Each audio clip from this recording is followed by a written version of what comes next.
Hello बच्चों, कैसे हैं आप लोग। आज हम एक बहुत ही इंपॉर्टेंट टॉपिक पढ़ने जा रहे हैं। देखो हुआ क्या, अब तक हम लाइट को वेव के रूप में माने, क्योंकि आप भी जानते हो लाइट क्या होती है, इलेक्ट्रोमैग्नेटिक रेडिएशन होती है, ईएमआर रेडिएशन होती है ना, वैद्युत चुंबकीय विकिरणें होती है, ये हम जानते हैं। देखो हुआ क्या, जब लैम्बडा और आवृत्ति के बीच में या लैम्बडा या इंटेंसिटी की बात करते हैं, इंटेंसिटी तीव्रता के बीच में जब ग्राफ खींचा गया, तो मान लो प्रैक्टिकल का ग्राफ कुछ इस तरीके से है, थ्योरेटिकल ग्राफ कुछ इस तरीके से है, ये ऐसा है, ठीक है। लेकिन जब इसी का प्रैक्टिकल ग्राफ लिया गया तो कुछ इस तरीके से आया कि भाई ये क्या हो गया कि जब लाइट में जब हम ये ग्राफ खींच रहे तो ग्राफ अलग अलग क्यों आ रहा है। थ्योरेटिकल ग्राफ तो ऐसे मिल रहा है और प्रैक्टिकल ग्राफ ऐसे मिल रहा है। इसका मतलब अभी हम लाइट में कोई ना कोई चीज क्या कर रहे हैं, मिस कर रहे हैं। कैसे मिस कर रहे हैं, क्योंकि अभी तक हम इलेक्ट्रोमैग्नेटिक रेडिएशन को, ईएमआर को हम क्या मान रहे हैं, वेव मान रहे हैं, तरंग मान रहे हैं। समझ में आ गई बात। इसका मतलब ये सब उतारना नहीं है, बस समझना था कि जब हमने लैम्बडा और इंटेंसिटी तीव्रता के बीच में ग्राफ खींचा तो ग्राफ थ्योरेटिकल और प्रैक्टिकल ग्राफ अलग अलग आए, है ना। तो ऐसा क्यों हो गया यार, क्योंकि हम जानते हैं लाइट वेव है, ईएमआर रेडिएशन है, तो ग्राफ जो थ्योरेटिकल खींच रहा हूं वही प्रैक्टिकल ग्राफ आना चाहिए, तो ये ग्राफ अलग अलग क्यों आ रहा है। तो इसके रीजन को जानने के लिए प्लांक साहब ने एक बात बोली कि आप लाइट को वेव क्यों मान रहे हो, लाइट पार्टिकल भी होती है, क्या प्रूफ करके बताओ हमें कि लाइट पार्टिकल होती है ना, लाइट कण के समान होती है। ऐसा कैसे मान लें हम लोग, क्योंकि अभी तक हमें तो पता है लाइट हमें दिखती नहीं है, तो हमारे तो वो रेस के जैसे आती है, रेज होती है, वेव्स होती है। अगर कण होता तो लाइट तो कण के रूप में दिखाई देती, कण जैसे मैं पार्टिकल तो मैं दिखाई दे रहा हूं ना, तो लाइट में भी तो पार्टिकल होना चाहिए, अगर पार्टिकल है तो दिखाई देना चाहिए। तो प्लांक साहब ने इसको प्रूफ करके बताया, पार्टिकल तो होते हैं लेकिन बहुत छोटे होते हैं, लेकिन वो इतनी स्पीड से दौड़ते हैं ना, लाइट के स्पीड से दौड़ते हैं, प्रकाश वेग से दौड़ते हैं, इसलिए दिखाई नहीं देते। कोई बात नहीं, वो बात की बात है। तो हुआ क्या, जब थ्योरेटिकल प्रैक्टिकल डाटा अलग अलग हो गए, इसका मतलब अब लाइट में फेरबदल करने की जरूरत पड़ गई, क्योंकि लाइट को अभी तक हम क्या मान रहे थे, वेव मान रहे थे। लेकिन आपको बात याद है, न्यूटन साहब ने पहले ही बोला था कि लाइट में पार्टिकल के नेचर भी होते हैं, कणिका सिद्धांत पढ़ाया था, याद है। तो वही बात इन्होंने बताई थी, प्लांक साहब ने सबसे पहले बताई थी कि भैया लाइट में क्या होते हैं, कण के गुण भी होते हैं। ये बात सबसे पहले किसने बताई थी, प्लांक साहब ने। फिर फोटो इलेक्ट्रिकल इफेक्ट, प्रकाश प्रभाव, इस बात को और प्रूफ भी कर दिया था, ठीक है। तो हम जो डिफाइन करने वाले हैं, लेकिन अगर आपको प्लांक साहब को समझना है कि प्लांक साहब ने क्या बोला था, उससे पहले आपको एक चीज समझनी है, ब्लैक बॉडी रेडिएशन क्या होती है, ब्लैक बॉडी क्या होती है, कृष्णिका विकिरण क्या होती है। तो देखो ध्यान समझना, मेरे पास में कोई एक मैटर है,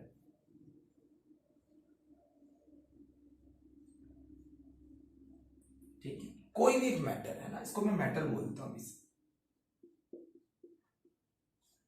ठीक है। मैंने क्या किया, इसमें से एक सोर्स लिया, ये सोर्स है, लाइट का सोर्स है, ठीक है, विकिरण का सोर्स, लाइट का क्या लिया मैंने, सोर्स, स्रोत लिया, ठीक है। विकिरण का सोर्स लिया है मैंने, रेडिएशन ली है मैंने यहां से, ठीक है। अब देखो ये लाइट यहां पे जाएगी, बिल्कुल जाएगी, ठीक है, और इस बॉडी से टकराएगी, ये कोई एक बॉडी, ठीक है, चलो इसको मैटर ना बोल, कोई बॉडी बोल देते हैं, ठीक है बच्चों, ठीक है। अब यहां पे तीन घटनाएं हो सकती है। पहली घटना क्या होगी कि तुमने जो भी लाइट डाली है, ये पूरी की पूरी ये क्या करे, अवशोषित कर ले, एब्जॉर्प्शन कर ले उसका, पूरी पूरी क्या कर ले, वो अवशोषित कर ले। क्लियर है, कहने का मतलब क्या है, ये जो बल्ब जल रहा है, यहां से जो लाइट आ रही है, इसको मैं पूरा का पूरा क्या कर लू, अवशोषित कर लू। समझ में आ गई बात। दूसरी बात क्या हो सकती है कि जो भी ये लाइट इसके अंदर से आ रही है, वो क्या हो जाए, इसमें से ट्रांसमिटेड हो जाए, ट्रांसमिटेड मतलब इमिटेड हो जाए, बोले तो उत्सर्जित हो जाए। क्लियर है यहां तक, मतलब जो भी लाइट आई वो मेरे में से पूरी क्या हो गई, पास हो गई, है ना। उसका मतलब क्या होता है, उत्सर्जित या ट्रांसमिटेड।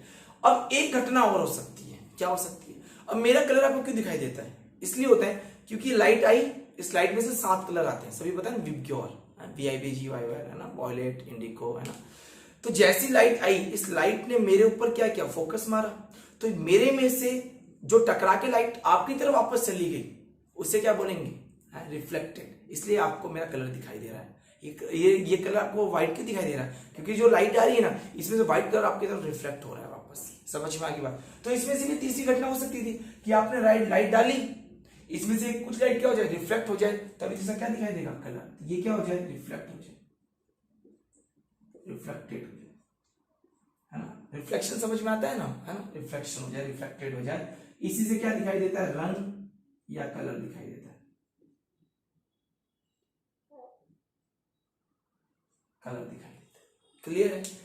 तो भाई ऐसी बॉडी जो लाइट को अवशोषित कर ले, उत्सर्जित कर दे या फिर रिफ्लेक्ट कर दे, क्या कहलाती है, ब्लैक बॉडी कहलाती है।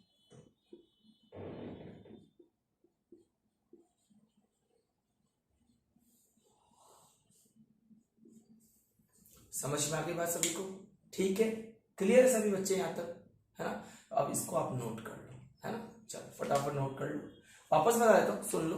3 टाइप हो सकता है, लाइट मेरे पास आई, या तो इस पूरी लाइट को मैं क्या कर लूं, अवशोषित कर लूं, या फिर पूरी की पूरी अपने में से निकाल दूं, या फिर क्या कर सकता हूं, लाइट आई, मुझसे टकराई, टकरा के आपकी तरफ आ गई। ये क्या होता है, रिफ्लेक्शन होता है, रिफ्लेक्टेड होता है।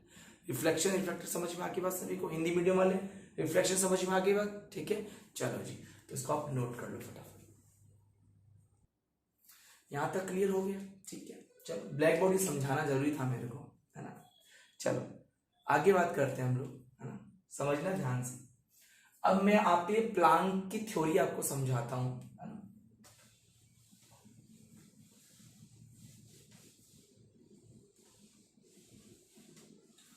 देखो इसके बाद आई प्लांक क्वांटम थ्योरी, ठीक है।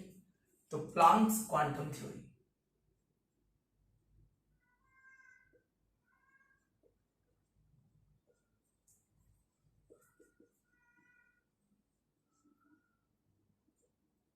प्लांक क्वांटम सिद्धांत।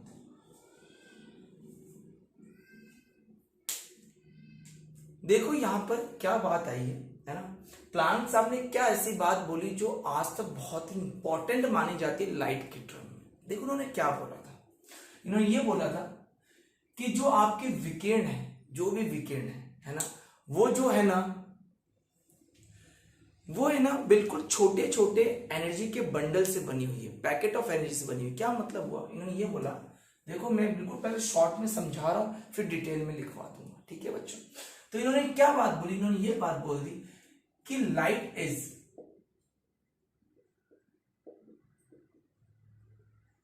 Made of packets of energy. Light, प्रकाश ऊर्जा के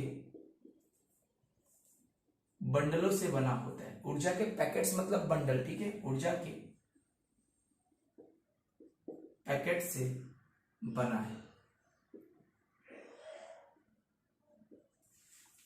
है ना। ये क्या बात होगी सर, बिल्कुल यही बात होगी। देखो क्या बात होगी, है ना।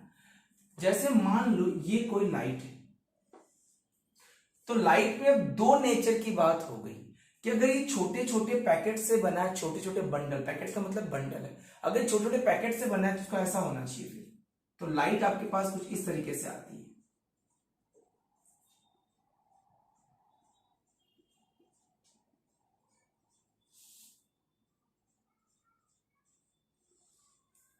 है ना। देखो तो इसका मतलब इसके अंदर ये क्या है, पार्टिकल है। इन्हीं को इसने क्या बोला, क्वांटा बोला। जो छोटे छोटे पैकेट से बने होते हैं इन्हीं को क्या बोलते हैं, क्वांटा बोला, क्वांटा। क्लियर है बच्चों को यहां तक बात? वापस सुनना ध्यान से। इन्होंने क्या बोला, देखो अभी तक तुम क्या जाने, तुम ये जाने थे कि ये वेव होती है, ये लाइट होती है, पढ़ा था? ये क्या होती है? लाइट। किस रूप में होती है? वेव या तरंग रूप में। क्लियर? अब तक तुम ये पढ़ के आए, ये कहां पढ़ के आए तुम लोग? Electromagnetic radiation, EMR। सही बात। लेकिन क्या वेव मान के जब हमने ग्राफ खींचे तो ग्राफ सही नहीं आए हमारे, तो इन्होंने क्या बोला कि नहीं ठीक है आप बोल रहे हो ये तरंग के रूप में होती है, मैंने मान लिया, लेकिन ये किस रूप में होती है? Light is made up of packet of energy, प्रकाश ऊर्जा के पैकेट से बना होता है, जिन्हें हम क्या बोलते हैं? क्वांटा। मतलब ये छोटे छोटे क्वांटा से एनर्जी क्या होती है? बनी होती है। इसका मतलब ये इनके अनुसार ये ऐसे ना होते, ये ऐसे होते हैं। समझ में आ गई बात? तो देखो ये पार्टिकल, ये सारे क्या है? ये क्वांटा है। ठीक है, तो ये वेव लाइट का फंक्शन क्या है? वेव भी है और पार्टिकल भी है। तो ये इसमें भी होती है और इसमें भी होती है। कुल मिला के जो ये चल रही है ना बच्चों, ये इस रूप में होती है। ठीक है, समझ में आ गई बात सभी को? ठीक है, देखो भाई अब जाहिर सी बात है, अब इसकी कोई ना कोई एनर्जी होगी, है ना? तो इन्होंने जो एनर्जी का वैल्यू दिया है यहाँ पे, इन क्वांटा की क्या होगी? कोई ना कोई एनर्जी होगी। अब एनर्जी किस पे डिपेंड करती है? डिपेंड करती है म्यू पे। म्यू क्या होती है? आवर्ती फ्रीक्वेंसी। इसकी कोई ना कोई क्या होगी? फ्रीक्वेंसी होगी। अभी किसके प्रोपोर्शन? म्यू के, तो ई बराबर क्या आ जाएगा यहाँ पे? H mu. तो इन जो क्वांटा की एनर्जी होती है वो कितनी होती है? इक्वल्स टू एच म्यू होती है। समझ में आई बात? यहाँ पर एच क्या है? प्लांक कांस्टेंट, जिसका वैल्यू मैं आपको पहले ही बता रखा हूं, 10 की पावर -34 जूल सेकेंड। क्लियर सही बच्चों को? अब मैं इसके बाद आपको उसको अच्छे से लिखवाता हूं, तो आपको इसमें ध्यान क्या रखना है? प्लांक साहब ने क्या बोला? प्लांक साहब ने ये बोला कि भैया लाइट में पार्टिकल कण के गुण भी होते हैं। कि कैसे पता चलेगा लाइट में पार्टिकल या कण के गुण है? तो उन्होंने क्या बात बोली कि जो आपकी लाइट है ना, ये छोटे छोटे क्वांटा से मिलके बनी है। मतलब छोटे छोटे क्या है? ये क्वांटा है। आप क्या मान रहे हो? ये ऐसे, लेकिन इसके अंदर भी क्या है? ये छोटे छोटे ऐसे पार्टिकल्स, छोटे छोटे ऐसे क्वांटा है। समझ में आ गई बात? अरे क्वांटा जैसे फोटोन नहीं पढ़ते हो फिजिक्स में, वैसे ये क्वांटा है छोटे छोटे। ठीक है, जिनको क्या बोला? ऊर्जा के बंडल के रूप में। मतलब लाइट जो अपने पास आती है ना, वो एकदम से नहीं आती, एक साथ एकदम से नहीं आती है, वो छोटे छोटे बंडल के रूप में आती है। समझ में आ गई बात? तभी तो एक बात बताओ, जब तुम खाना पकाते हो, है ना, खुद दिमाग लगाना, क्या तुम हाथ जैसे ऊपर रखते हो, क्या तुरंत जल जाते हो? क्या नहीं, थोड़ा सा पहले आग लगती है, पहले महसूस होता है। क्यों महसूस हुआ वहां पे? क्योंकि लाइट पहले छोटे छोटे बंडल्स के रूप में ही। सोचो लाइट अगर कंटिन्यूस आती, अगर वो गैस कंटिन्यूस तुम्हारे हाथ में लगती, हाथ पूरा जल जाता, एक साथ एक बार में जल जाता, पता ही नहीं चलता तुम्हें। लेकिन उन्होंने क्या बोला? छोटे छोटे पैकेट्स के रूप में, बंडल के रूप में पहले लाइट आती है। समझ में आ गई बात? तो ये ध्यान रखना। अभी आगे में इसकी डेफिनेशन और भी करना है ना, इसको आप नोट कर लो पहले फटाफट। चलो अब लिखो इसकी डेफिनेशन, क्या एक्चुअल में है, क्या बोला क्या गया। देखो मैं बता देता हूं तुम्हें, है ना, मैं इसको हटा दूं, ये समझ में आ गया? क्वांटा के रूप में होती है कि सर कैसे? देखो तुमने ब्लैक बॉडी ली थी, ये कोई ब्लैक बॉडी है, ठीक है, तो कहने का मतलब क्या है कि जो भी यहां से एनर्जी आ रही है, अब देखो ये क्या करेगा? तीन चीजें करेगा। या तो एनर्जी क्या कर लेगा? जो भी इसके पास विकिरण आ रही रेडिएशन क्या कर लेगा? उसको एब्जॉर्ब कर लेगा, अवशोषित कर लेगा, या क्या करेगा? रिफ्लेक्ट कर देगा, या फिर क्या कर लेगा? ये इमिटेट कर देगा, उत्सर्जित कर देगा। समझ में आ गई बात? तो यहां से जो भी लाइट आ रही है ना, हम क्या मान रहे थे? लाइट कुछ इस तरीके से आ रही है। कब? पहले। और इसमें से आई, या तो इस तरीके से निकल गई। किस रूप में? ये है वेव रूप में।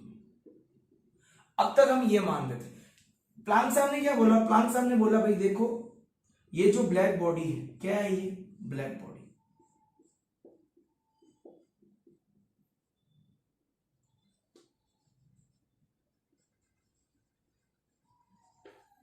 ब्लैक बॉडी लाइट कैसे आती है? छोटे छोटे पैकेट्स के साथ आती है, और छोटे छोटे पैकेट के साथ में या तो क्या हो जाती है? अवशोषित हो जाती है, एब्जॉर्ब हो जाती है, या उत्सर्जित हो जाती है, ट्रांसमिटेड हो जाती है, इमिशन हो जाती है उनका, छोटे छोटे पार्टिकल के रूप में या छोटे छोटे क्वांटा के रूप में क्या होती है, छोटे छोटे बंडल्स के रूप में क्या होती है, बाहर निकलती है।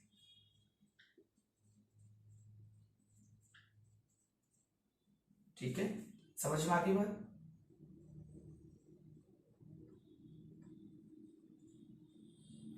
कुल मिलाकर वही राजा की सेना है, पहले सेना गई, घोड़े गए, फिर हाथी गए, फिर पैदल सेना गई, वो वाली बात है। तो बताओ जो इसके ये सब क्या है, रेज है, ये क्या है, लाइट है, लेकिन किस रूप में, ये क्वांटा के रूप में, छोटे छोटे ऊर्जा के पैकेट्स के रूप में, बंडल्स के रूप में। समझ में आते बच्चों। अरे ये क्या है, वेव, तो इसका मतलब ये कौन सी नेचर है इसकी, पार्टिकल नेचर। और इन्होंने क्या बोला, ये कंटिन्यूस नहीं होती है, ये एक साथ सतत नहीं होती है, ये किस रूप में होती है, डिस्क्रीट रूप में होती है, ये असतत रूप में होती है। समझ में आ गई बात। ठीक है, तो ये डायग्राम बना लो, डायग्राम, इस डायग्राम पहले लिखो लिखो लिखो। According to Planck energy is absorb और इमिटेड, एनर्जी इज एब्सॉर्ब और emitted by a molecule or atom, by a molecule or atom, bracket लिख दो, black body, by a molecule or atom, discontinuously in the form of, discontinuously कैसी होती है, discontinuous, continuous रूप नहीं होती, कैसी होती है, discontinuously in the form of small packet of energy, small packet of energy called quantum या quantum, called quantum। लिखो, अब हिंदी मीडियम में लिख लो। देखो, जब विकिरण किसी वस्तु से, विकिरण जब किसी वस्तु से टकराती है तो उसका अवशोषण या उत्सर्जन होता है, तो उसका अवशोषण या उत्सर्जन होता है।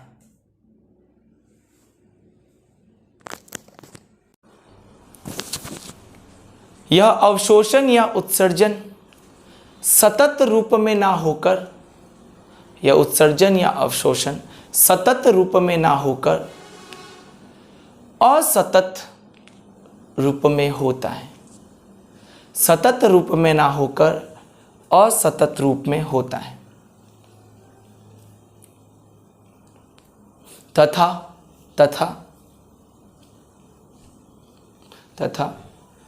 यह विकिरणें ऊर्जा के छोटे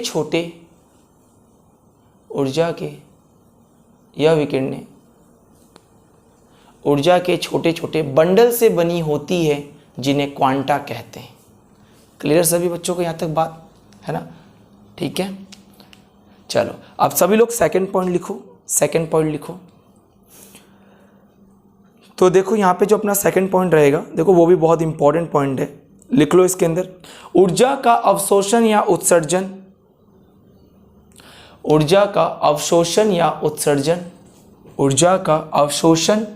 उत्सर्जन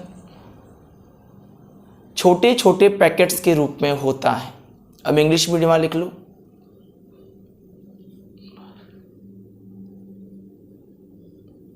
एनर्जी इज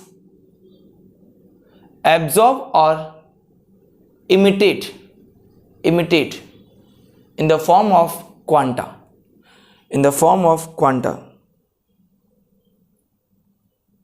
हो गया। लिखो, आगे लिखो। ऊर्जा के प्रत्येक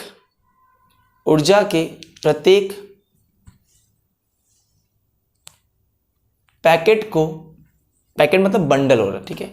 ऊर्जा के प्रत्येक पैकेट को या बंडल को क्वांटा कहा जाता है, और फिजिक्स में इन्हें क्या बोलते हैं, फोटोन बोलते हैं, ठीक है। देखो, the packet of energy is called quanta, clear है? नेक्स्ट पॉइंट लिख लो सभी लोग, लिखो। एक क्वांटा की एनर्जी, एक क्वांटा की एनर्जी,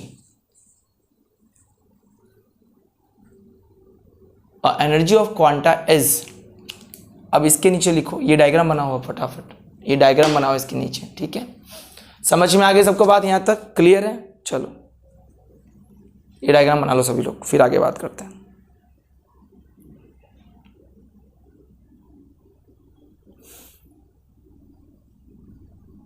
क्लियर है? चलो बनाओ बनाओ फटाफट बनाओ। तो कुल मिला के जो ये लाइट होती है, विकिरणें होती है, वो किस रूप में जाती है? छोटे छोटे क्वांटा के रूप में जाती है। समझ में आ गई बच्चों बात? तो यहाँ तक आई थिंक सबको क्लियर हो गया होगा, है ना? और हो भी जाना चाहिए अब तक तो, इतना 20 मिनट मैंने तुम्हें बता दिया है। चल कोई दिक्कत नहीं है। तो किस रूप में होती है? छोटे छोटे क्वांटा पैकेट्स के रूप में जाती है। देखो ऐसे बंडल के रूप में जाती है, ऐसे बंडल के रूप में, ठीक है? तो ये तो वेव नेचर हो गई। इसका बंडल में जाएगी तो इसमें छोटे छोटे क्या होंगे? पार्टिकल होंगे। इनकी स्पीड बहुत फास्ट होती है, ठीक है? तो अब देखो जब इसके कॉन्सेप्ट को जब ध्यान में रख के खींचा गया ना ग्राफ, तो ग्राफ सही आ गया। क्योंकि हम केवल ग्राफ उस वक्त किसके तौर पे खींचे थे? प्रकाश को केवल लाइट मान के, लाइट में सिर्फ वेव फंक्शन मान के कर रहे थे कि लाइट में केवल वेव ही होती है, तरंग ही होती है। तो ग्राफ गलत आ गया। अब हमने क्या किया? लाइट में कण के भी चीज को कैलकुलेट किया और हमने तरंग को भी कैलकुलेट किया, पार्टिकल और कण दोनों का कैलकुलेट किया। समझ में आ गई बात? इसका मतलब प्रकाश में कितने गुण होते हैं? 2। कौन कौन से बताओ मुझे? कौन कौन से? तरंग और कण, ठीक है? तो ये लाइट की द्वैत प्रकृति होती है, लाइट की ड्यूल नेचर होती है। इसने पूरे एटॉमिक मॉडल को बदल के रख दिया था, ठीक है? इसको प्रूफ करने के लिए हम फोटो इलेक्ट्रिकल इफेक्ट भी पढ़ेंगे, ठीक है? तो आज का वीडियो थोड़ा छोटा ही बनेगा बिकॉज कुछ अर्जेंसी है आज। हो गया? मिटा दूं इसको मैं?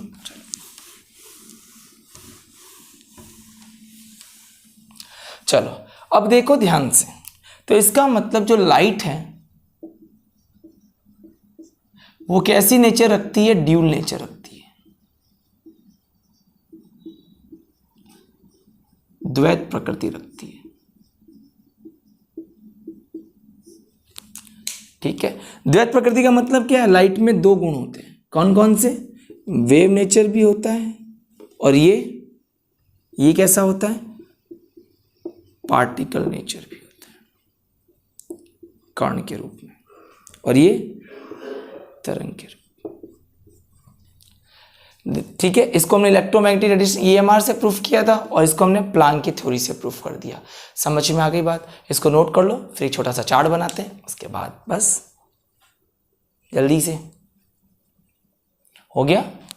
तो लाइट में कैसा नेचर होता है? द्वैत प्रकृति होती है, ड्यूल नेचर होता है, तरंग के भी और कण के भी, ठीक है बच्चों? चलो मिटा दूं मैं? बहुत बढ़िया। तो देखो तुमने अभी लाइट के बारे में जो पढ़ा है मैं बता देता हूँ, चार्ट बना लो एक फटाफट, लाइट प्रकाश के बारे में। तो हमें अब तक पता है लाइट में क्या होता है जी?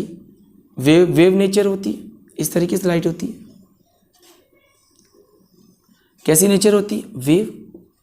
याद है? यहाँ से यहाँ तुमने क्या बोला था? इसको लैम्बडा बोला था, याद आ गया ना? हाँ वो सब कुछ पढ़ाया था मैंने, हाँ वेव नेचर होती है। लेकिन बाद में ये पता चला, किसने बताया था? प्लांक साहब ने क्या बताया था? प्लांक्स ने क्या बताया था? प्लांक ने ये बता दिया, ठीक है आपकी बात सही है, हम मानते हैं, लेकिन जो लाइट होती है उसके अंदर कैसा फंक्शन होता है? लाइट किस में होती है? ऊर्जा के छोटे छोटे पैकेट्स के रूप में, ऊर्जा के पैकेट्स के रूप में, पैकेट्स ऑफ एनर्जी।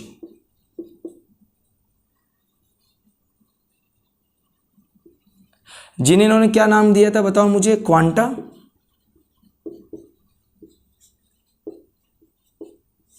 क्लियर है? और इस क्वांटा को ही मैंने क्या बोला था बताओ? फोटोन। और ध्यान, फोटोन में क्या होते हैं? फोटोन जब निकालते हो तो पार्टिकल्स के रूप में बाहर निकलते हैं, ध्यान रखना, फोटोन। क्लियर है सभी बच्चों को? ठीक है बच्चों, है ना? आगे इन्होंने बोला था कि लाइट, एक और बताया, इन्होंने एक चीज़ और बताई थी, जो लाइट में बात की थी, किसकी बात की थी? क्वांटा की या फोटोन की। ये कैसे होती है? बंडल्स के रूप में होती है, पैकेट्स के रूप में होती है, पैकेट्स के रूप में होती है, ठीक है? पैकेट्स के रूप में होती है। कैसे? इस तरीके से।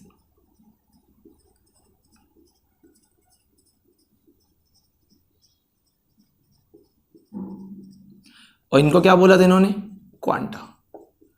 क्वांटा की एनर्जी कितनी होती है, ऊर्जा कितनी होती है? E बराबर एच म्यू। E बराबर क्या फॉर्मूला निकाला तुमने? H mu. ठीक है, और यहाँ H का वैल्यू कितना होता है? Planck constant. क्या बोला इसका, क्या बोला गया? Planck constant. तो जब भी दो नेचर की बात की जाएगी जिसके अंदर कैसा हो, पार्टिकल नेचर हो, वहां प्लांक सम हमेशा आएंगे। तो प्लांक सम हर इक्वेशन में आ गए, क्योंकि आप जानते हो हर चीज में क्या है, पार्टिकल भी है और वेव भी है। क्लियर है यहां तक? ठीक है, चलो नोट कर लो।